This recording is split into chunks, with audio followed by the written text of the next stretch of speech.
Hello everybody and welcome to another episode of Nostalgic Reviews. Today I'm going to be talking about my personal favourite Sonic the Hedgehog game, in particular the one that stood out to me and is the most nostalgic. Keep in mind that this is obviously different from other people's personal opinions and experiences with Sonic, but I think you'll agree that Sonic the Hedgehog 3 Knuckles is one of the greatest games in the series, if not the best. So let's begin. By definition, I would say that this is absolutely the best classic Sonic game. Sonic the Hedgehog 2 was a juggernaut in sales with over 6 million copies sold. I mean, who wouldn't purchase a game with this kind of advertising? Sonic 2 handles stubborn stains, embarrassing bald spots, no problem.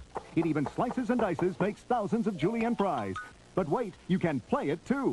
Although the sales figures weren't as high, I stick to my word by saying that this masterpiece is the best in the series, blasting its way into my heart with the original release in 1992. This gem was to be one of my most played games, and although I only first experienced it in the early 2000s alongside my first ever video game Super Mario Kart, this is still the Sonic game that has stuck with me over my life. And while I'm not a huge fan of the amount of Sonic games that have been coming out recently, and although I did recently run through Sonic Rush Adventure due to nostalgic reasons and Captain Whisker, what a fantastic character, one of my favourite characters, Sonic 3 has always been my choice of game in the series. This time round, we get to see a save system. Thank you, Sega. I was really only allowed an hour of gaming back then, so it was a lifesaver. Story elements are also present, and although the plot isn't really great, like most Sonic games, it's still fun to see and makes the game overall just a bit more worth it of investing your time in. Dr. Robotnik must be stopped from building the Death Egg, and element shields are also thrown into the mix. You got the fire one, the bubble one, and the electricity one, for a burst of fresh new ways to protect yourself and also kill some of the robot enemies in style,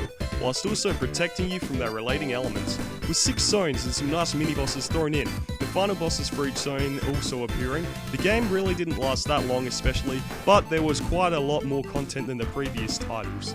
But I'm here to talk about the full complete experience, with the other game taking originally so long and being so expensive to develop that it had to be split up. That on their own these games were pretty short, but with the special lock-on technology around, the two games could be combined to form Sonic the Hedgehog 3 Knuckles, which is pretty damn cool technology for back then in my opinion. There's just something about the colour, the detail, the polish to every asset in the game that just stands out for me. The backgrounds are so impressive and it makes a great use of the parallax scrolling system.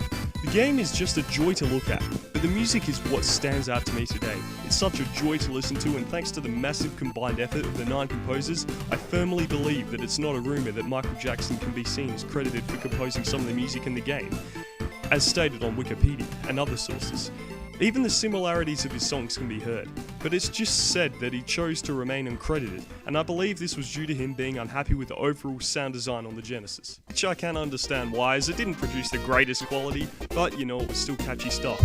I have to say my favourite songs have to be from Flying Battery Zone Act 1, Mushroom Hill Zone Act 1, Lava Reef Zone Act 1, Sky Century Zone Act 1, and who could ever forget Hydro City. It's just the catchiest stuff around.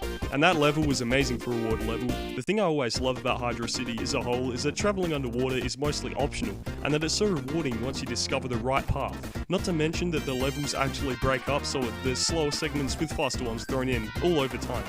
I'm not gonna lie, I still jam out to some of these great songs today, and I even attempted to play my favourites on the piano from time to time. One final thing I just wanted to talk about before I wrapped up my review was just the addition of Hypersonic. To get Hypersonic you had to get all the Chaos Emeralds, Super Emeralds, which was a damn hard task on its own, but then they had to be collected and be enhanced by the Master Emerald in Mushroom Hill Zone. And to trigger the transformation you had to collect at least 50 rings and perform the Insta-Shield. And to this date, Hypersonic is recognised as the most powerful form of Sonic ever, though he hasn't appeared in any other games to date, and that is suggested to be because of his rapid flashing colours of the Chaos Emeralds, which potentially cause seizures. Anyway, to wrap up everything I've said about this game, I'm gonna give it a 9.5 Walkins out of 10. With a 10 out of 10 for nostalgia, it truly is Sonic at his prime. Hey, thanks so much for watching guys, I really appreciate it. If you wanna, feel free to comment about any feedback, anything at all.